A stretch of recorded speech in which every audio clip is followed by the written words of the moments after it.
আসসালামু আলাইকুম। আমি জাহিদুর রহমান। অনেকেই বলে রাত নীরবতা, রাত আসলেই নীরব হয়, কিন্তু রাত যত গভীর হয় তত হাজারো রকমের আওয়াজ, শব্দ, বিভিন্ন রকম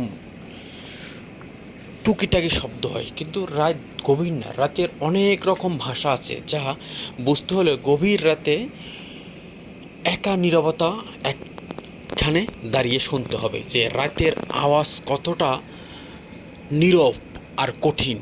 দিনে যেমন আওয়াজ হয় মানুষের কলারোল, রাস্তাঘাটে গাড়ি যানবাহন শব্দ, কিন্তু রাত হলেও এমন একটা আওয়াজ হয়, রাতেরও একটা আওয়াজ আছে। রাতের আওয়াজগুলো নীরব, নিস্তব্ধ, তবে আছে শব্দ, আছে 24 ঘন্টায় শব্দ আছে। শব্দ ছাড়া কোনো কিছু নেই এই আল্লাহর পৃথিবীতে।